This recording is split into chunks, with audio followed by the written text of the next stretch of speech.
Who am I? 나는 누구인가라는 제목으로 함께 하나님의 말씀을 선포하고 듣도록 하겠습니다. 사람이면 다 사람이냐? 사람다워야 사람이지. 여러분 혹시 들어보셨습니까? 사람답지 않은 사람을 이끌어서 우리는 이렇게 표현을 합니다. 사람이면 다 사람이냐?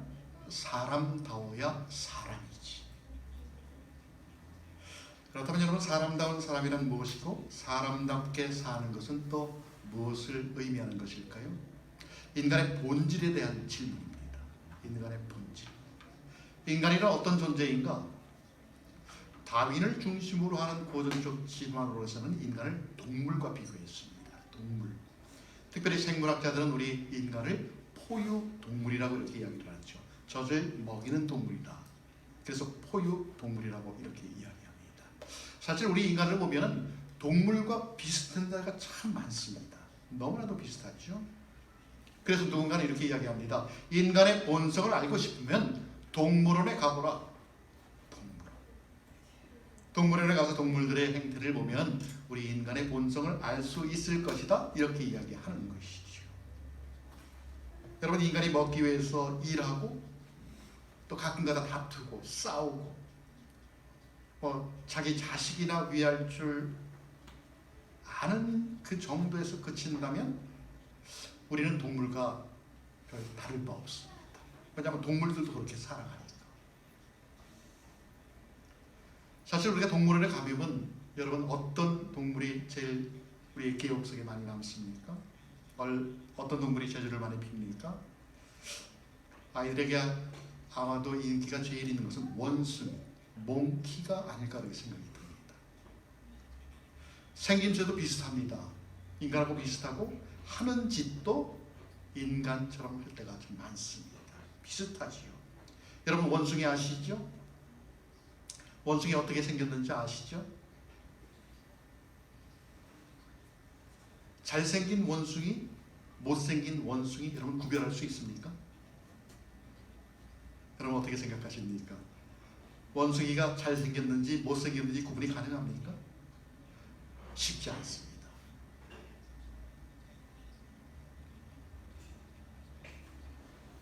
잘 구별이 안 되는 것이죠. 근데 여러분, 그 원숭이가 우리의 조상이라고 한다면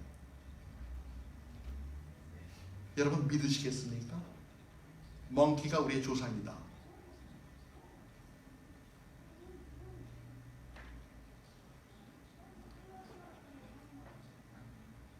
물론 새끼를 안고 끔찍히 위해주고 젖먹이는 모습이 우리 인간하고 비슷하긴 합니다. 그러나 그렇다고 해서 나 자신이 이 원숭이의 후손이라는 것, 원숭이 앞에 가서 당신이 나의 조상입니까? 믿어지지가 않는 것이죠. 받아들일 수 없죠. 그런데 그것을 주장하는 사람들이 있습니다. 그것을 주장하는 사람들이 있다고. 또 어떤 사람들은 우리 인간을 사회적, 경제적 존재라고 아주 고상하게, 거창하게 이야기합니다. 우리는 사회적 존재다, 경제적 존재다. 그러나 알고 보면 다른 동물들에게서도 그런 현상이 나타납니다. 여러분, 다람쥐 아시죠?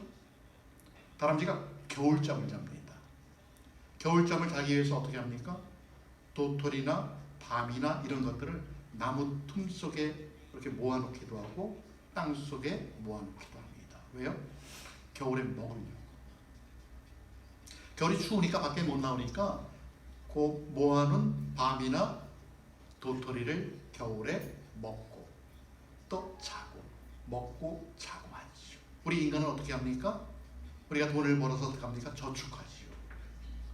저축했다가 좀 힘들어지면 저축한 돈을 또 사용하기도 합니다.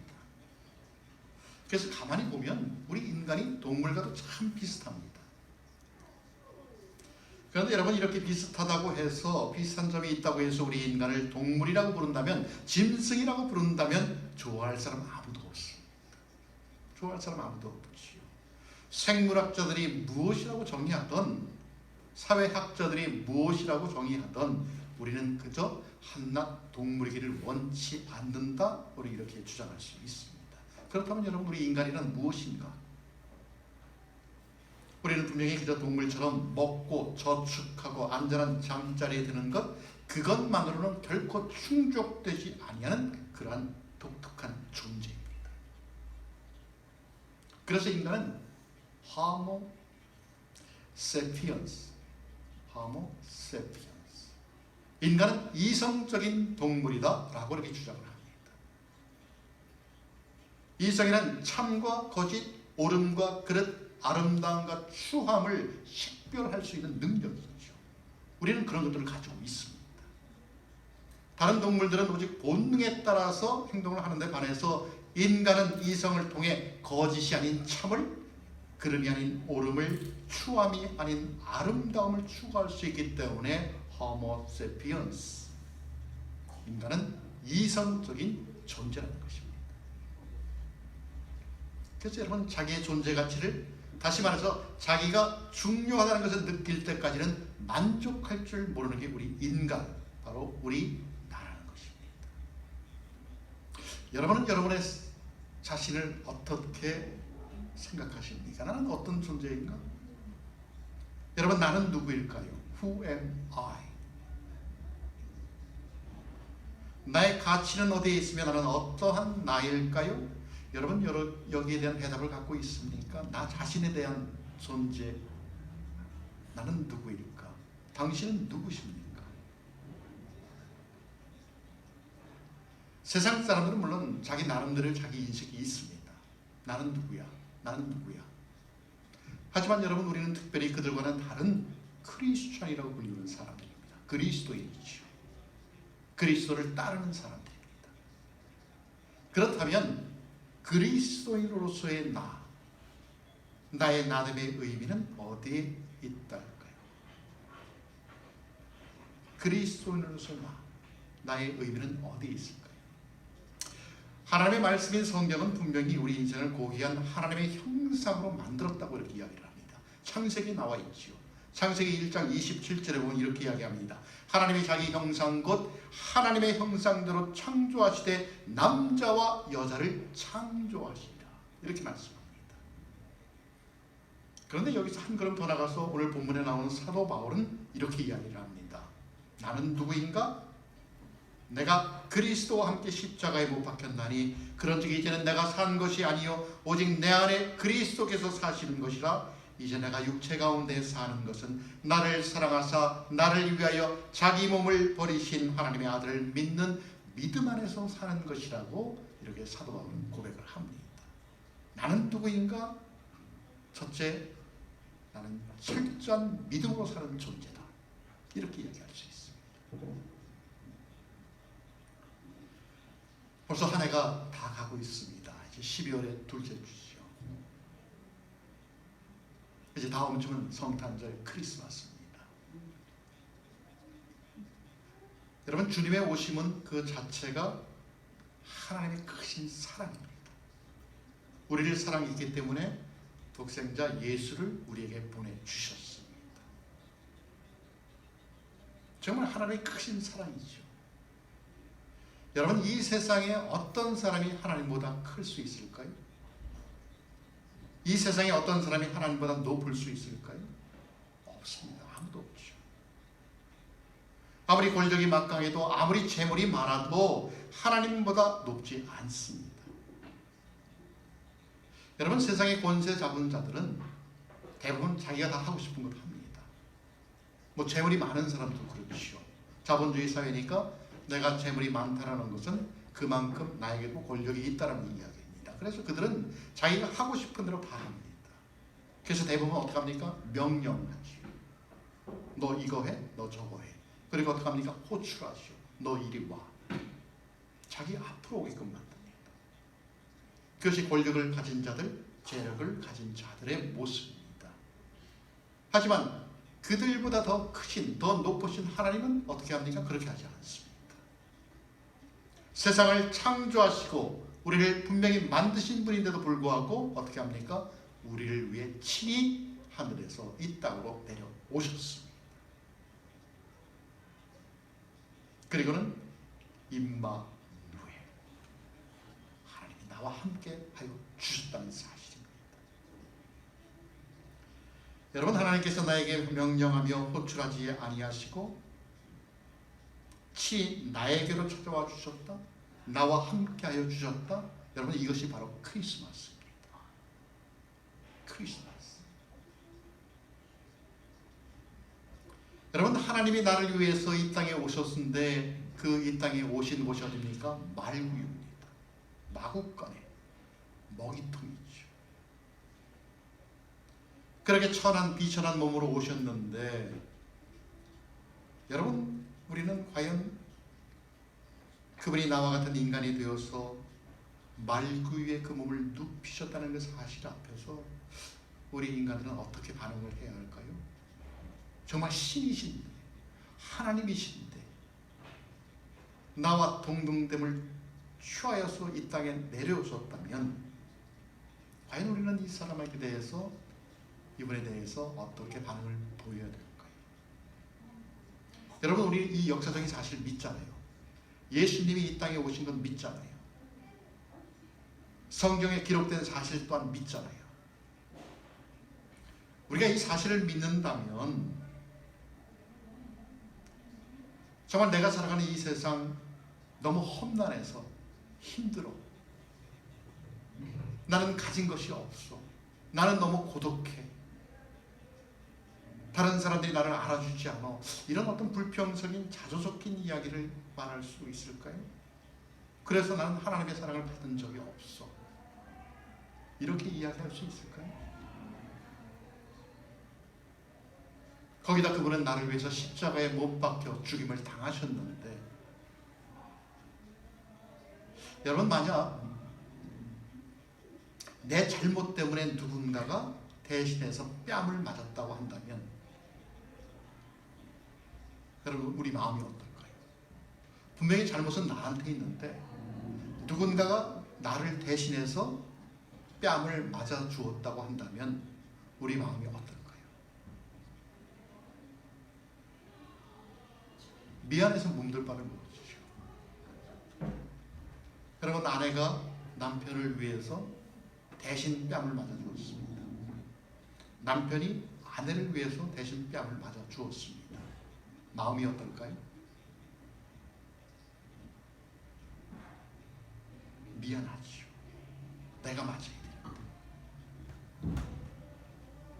그런데 뺨을 맞을 정도가 아니라 그 누군가가 내 잘못 때문에 나를 위해 죽기까지 하였다면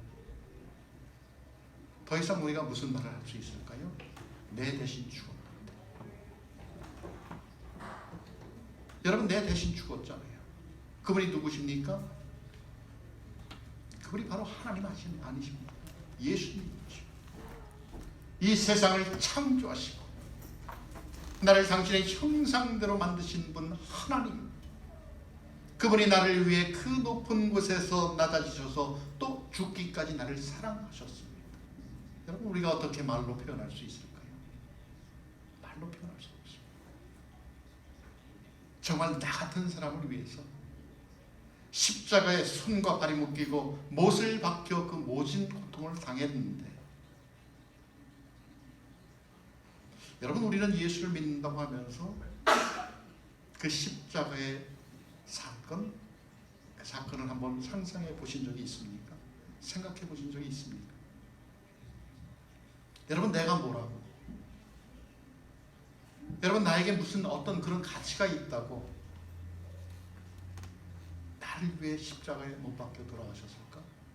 여러분, 그것을 생각하면 감동이고 감격입니다. 다른 감정이 북돋아서 울컥하죠. 우리가 이 사실을 알고 우리가 이 사실을 믿는다면 여러분, 우리가 그 감격 속에서 나는 어떻게 살아가야 하는가?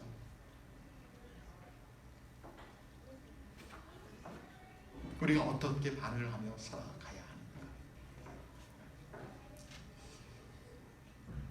소록도에 가면은 한센병이라고 부르는 나환자촌이 있습니다. 문둥병이죠. 오스트리아 인스부르크 간호학교에 마리안누와 마가렛이라는 두 동창생이 있었습니다. 그런 공부를 하면서 졸업을 하면 나는 평생 병들고 힘든 자들을 위해 봉사하겠다는 꿈을 꾸었습니다. 열심히 공부했죠. 그리고 열심히 공부한 후에 졸업한 후에 두 사람은 한국의 한센병 환자 마을에서 간호사가 부족하다는 소식을 접합니다. 그리고 졸업한 후에 두 사람은 그곳으로 떠납니다. 마리안네가 먼저 떠나죠. 1962년에 마리안네가 먼저 전남 고흥의 소록도를 찾았습니다. 그리고 4년 후에 마가렛이 그곳으로 갔습니다. 처음에 갈 때는 한 5년 정도만 가서 봉사하겠다, 그렇게 계획을 하고 갔었는데 28살의 꽃다운 나이에 들어가서 70이 넘어서 소록도에서 나왔습니다. 얼마만큼 있었습니까? 40년 이상 있었죠. 그리고는 70이 이제 넘으니까 몸이 불편해지니까 환자들을 돌보지 못하니까 자신이 오히려 그곳에 폐를 끼칠까봐 그냥 고국으로 조용히 돌아갑니다. 지금은 그렇지 않지만 소록도에는 그 당시에는 의사들조차 환자들하고 이 접촉을 피하느라고 그냥 꼬챙이로 환부를 톡톡톡톡 치면서 진료할 때입니다. 혹시 환자를 만지다가 나도 문둥병에 걸리지 않을까, 그런 염려에서 그렇죠. 그런데 여러분, 그런 상황 속에서 20대 28살 앳된 간호사 마리안과 마가렛은 매일매일 환자들의 고름을 짜면서 치료해주는 역할을 했습니다. 입었던 옷도 빨고요, 피가 나는 피난 상처를 돌봐주고, 고름 남은 고름을 짜주고. 그런데 마침 미국에서 로타리 클럽 회원들이 이곳을 방문하게 되었습니다. 그들이 이 장면을 보고는 모두가 놀라면서 사진을 막 찍습니다. 찰칵찰칵. 이것은 정말 100만 불짜리다. 이것은 정말 100만 불짜리다. 하지만 나는 나에게 100만 불을 주어도 나는 이 일을 할 수 없다고 이야기를 합니다. 이 말을 들은 마리안노와 마가렛이 이렇게 이야기를 합니다. 사실은 우리도 못합니다. 그랬더니 로타리 회원들이, 아니 당신들은 지금 그 일을 하고 있잖아요. 그랬더니 마리안노와 마가렛이 이렇게 대답을 합니다. 아니요, 내가 하는 것이 아닙니다. 내 속에 주어져 넘치고 있는 그리스도의 사랑이 이 일을 하고 있는 것이라고 이렇게 고백을 합니다. 그렇죠. 현실 속에서 나는 할 수 없지요. 그러나 내 안에 그리스도의 사랑이 그 일을 감당케 한 것입니다. 하나님의 사랑을 너무나도 크게 받았죠. 그렇기 때문에 나는 하나님의 사랑에 보답하며 지금 살고 있다고 그들은 고백을 하는 것입니다. 여러분, 이것이 크리스천입니다. 이것이 크리스천입니다. 그저 먹고 자고 그냥 때로 다투고 그냥 내 자식만을 간수하면서 살면은 동물과 다를 것이 하나도 없습니다.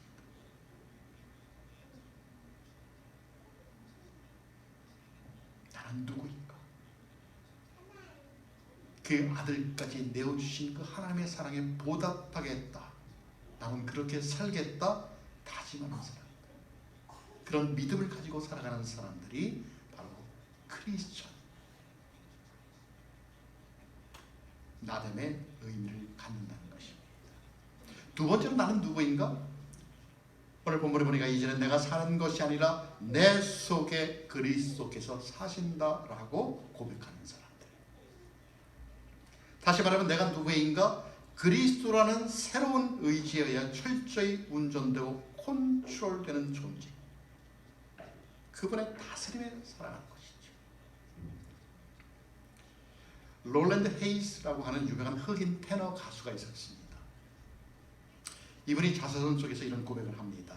그는 원래 조지아주 아주 조그만 마을에 살다가 맨발로 그냥 도시로 나온 아주 그냥 흑인 청년이었습니다. 다행히 좋은 성대를 타고 나서 어느 날 우연한 교회에서 찬송가를 부르게 됐는데 어느 의사가 그 찬송의 목소리를 듣고는 자기 집으로 초대를 합니다. 그래서 롤랜드 헤이스가 그 집에 이제 가게 되지요. 그 집에 갔는데 빅토리아 유성기 추궁기를 보게 됩니다. 추궁기 여러분 아시죠? 나팔처럼 이렇게 생긴 거. 그때 그 집 주인이 틀어진 노래가 바로 역사상 최고의 테너 가수라고 불리는 카루소의 노래였습니다.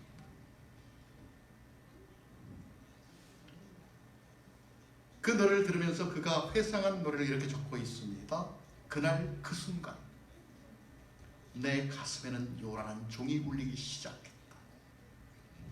이미 나는 살지 않았고 내 속에 카루소가 살고 있었다. 저 지평선에서 나를 부르는 소리가 들렸다. 나는 그 새로운 음성에 따라서 살 수밖에 없었다 라고 고백을 합니다. 너무너무 감동을 받은 것이죠. 그래서 나는 없고 내 안에 카루소가 살고 있었다고 이렇게 고백을 합니다. 오늘 본문에 나오는 바울 사도의 고백이 바로 이렇습니다. 그리스도가 나를 지배하고 그 음성이 내 속에서 들려지고 때 새로운 의지를 따라 가슴 설레며 살아가는 인간, 이런 사람이 크리스천이라는 사람입니다. 우리 크리스천은 이렇게 살아가야 되는 것이죠. 누굽니까? 저와 여러분. 저와 여러분 이렇게 살아가야 됩니다. 그리스도에 의해서 새롭게 붙잡히만 된 사람들, 그래서 하나님에 의해 지배되고 하나님의 뜻에 따라 살아가는 사람들. 그래서 여러분 우리는 이렇게 기도해야 합니다. 주님, 하나님의 계획이, 하나님의 뜻이 나를 위해서 이루어지는 것이 아니라 하나님의 계획이, 하나님의 뜻이 나를 통하여 이루어지게 하옵소서 라고 기도를 하는 사람들이 바로 우리 크리스천. 내 뜻대로가 아니죠. 누구의 뜻대로입니까? 아버지의 뜻대로. 누구를 통하여? 나를 통하여 이루어지게 하옵소서. 여러분, 진정 크리스천, 그리스도에 의해 그가 내 마음을 꽉 점령하고 그가 나를 움직일 때 나는 이 땅 가운데 크리스천의 삶을 살아가게 된다는 것이. 여러분, 그리스도가 컨트롤하는 우리, 그런 존재, 그것이 바로 크리스천의 정체성입니다. 세 번째로, 나는 누구인가? 오늘 본문에 보니까 나는 그리스도와 함께 십자가에 달려 죽었다 라고 고백하는 사람.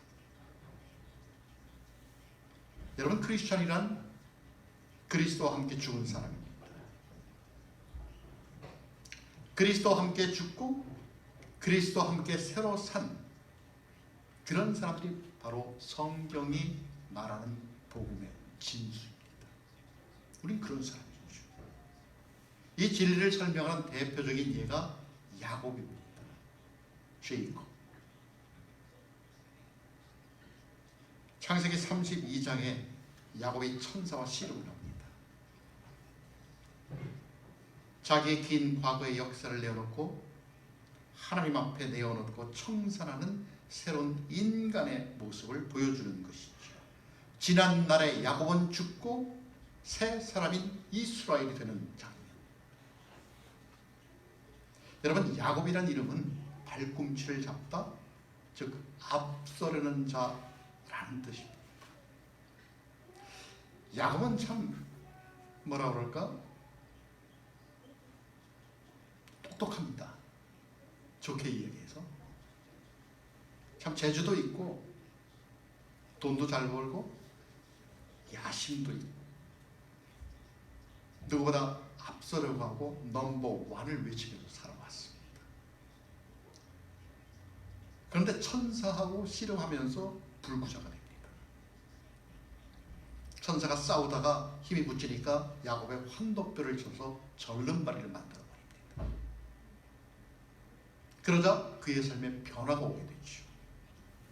어떤 변화입니까? 지금까지는 자기 의지대로 자기의 힘에 의지하여서 자기의 깨와 자기의 계획에 의지하여 형도 속이고 아버지도 속이고 삼촌도 속이고 그래서 자기 이득을 취하며 살아왔던 사람. 그러나 하나님께서 자신의 환도뼈를 치고 불구자를 만들자 하나님 앞에 항복하고 전적으로 하나님의 은혜에 자기를 맡기는 사람으로 변화가 됩니다. 내가 할 수 있다 해서 아니요, 이제는 하나님만이 할 수 있습니다 라고 고백하는 것, 그것이 바로 크리스천의 모습입니다. 여러분, 야곱이 누굽니까? 자기의 재주와 수단을 통해서 평생을 살아온 사람입니다. 그래서 겉으로 보기에는 외관상으로는 제법 사업도 성공한 것 같고 잘 사는 것처럼 보이기도 하고, 하지만 그 마음속에는 언제나 불안이 있었습니다. 왜냐하면 야곱의 형이 누굽니까? 에서잖아요. 그 당시 이스라엘은 장자에게 축복이 있었습니다. 그런데 동생인 야곱이 팥죽 한 그릇에 장자권을 뺐지요. 그리고 아버지를 속여서 축복까지 받습니다. 그것 때문에 형에게 잡혀서 죽을까봐 도망을 가서 20년을 살았는데 다시 고향으로 돌아오지만은 마음속에는 불안합니다. 왜요? 혹시 형이 나를 보면 나를 죽이지 않을까? 그런 두려움이 마음속에 있는 것이죠. 아니, 어쩌면 형보다 지금껏 자기가 살아온 그 삶의 태도가 뿌려놓은 씨의 결과가 두렵기도 해서 그럴지도 모르겠습니다. 그래서 지금까지의 자기를 갖고는 도저히 강을 건너지를 못합니다. 무엇인가가 바뀌어져야만. 그래서 그날 밤 밤새도록 천사와 씨름을 하는 것이죠. 아주 그냥 처절한 씨름을 벌입니다. 이 씨름에서 야곱은 옛날에 야곱은 아주 처절하게 두드려 맞습니다. 아주 죽어 없어져 버리는 것이죠. 그리고 새로운 하나님의 은혜로 태어남을 받을 때 그는 야곱에서 이스라엘로 바뀌게 됩니다. 이름이 바뀌는 것이죠. 새 이름을 받았죠. 이스라엘. 하나님의 사람, 하나님의 백성이라는 뜻이죠. 여러분, 우리가 그렇습니다. 우리가 태생으로는 이스라엘이 아니지만 우리는 믿음으로 영적으로 영적인 이스라엘입니다. 그래서 하나님은 여러분, 우리 인간의 교만과 자랑과 죄를 철저히 깨어 부숴버립니다. 그리고 다시 태어나게 하는 것이죠. 너 그렇게 살았어? 너 그런 마음으로 살았어? 너 그렇게 동물처럼 살아왔어? 아니야. 너는 인간이잖아. 너는 하나님의 형상으로 다시 지음받은 사람이잖아. 다시 태어났잖아. 그래서 우리가 하나님을 알고 믿음으로 구원을 받고 하나님께 돌아온 자들을 무엇이라고 이야기합니까? 중생했다고 이렇게 이야기를 하죠. 거듭났다고 이야기를 합니다. Born again 이렇게 부릅니다. 여러분, 나는 누구인가? Who am I? 나는 예수와 함께 십자가에 달려 죽은 자라고 고백을 해요. 자기의 노력과 자기가 갖고 있는 무기를 다 포기하고 오로지 하나님의 사랑의 품에 자기를 위탁하여 거듭난 자, 그 사람이 바로 크리스천, 바로 우리라는 것이고, 오늘 본문은 이렇게 이야기합니다. 내가 그리스도와 함께 십자가에 못 박혔나니 그런즉 이제는 내가 사는 것이 아니요 오직 내 안에 그리스도께서 사시는 것이라. 이제 내가 육체 가운데 사는 것은 나를 사랑하사 나를 위하여 자기 자신을 버리신 하나님의 아들을 믿는 믿음 안에서 사는 것이라는 고백. 이것이 바로 우리 크리스천 그리스도라는 것이에요. 사랑하는 여러분, 이제 여러분은 분명한 대답을 갖고 있어야 합니다. 나는 누구인가? 나는 나를 사랑하신 하나님의 아들을 믿는 믿음으로 응답하여 사는 사람이라는 고백이 있어야 합니다. 나는 누구인가? 나는 그리스도라는 새로운 의지에 컨트롤되는 사람이라는 고백이 있어야 합니다. 나는 누구인가? 나는 예수와 함께 죽고 예수로 인해 다시 살아난 사람, 거듭난 사람이라는 고백이 있어야 한다는 것입니다. 이 확신과 고백으로 더욱더 힘차게 믿음의 행진을 하시기를 바랍니다. 여러분, 이 한 해를 결산하며 새로운 한 해를 맞이하시는 여러분 모두에게 이러한 축복이 있게 되기를 예수 그리스도 이름으로 축원합니다. 우리 함께 기도하겠습니다.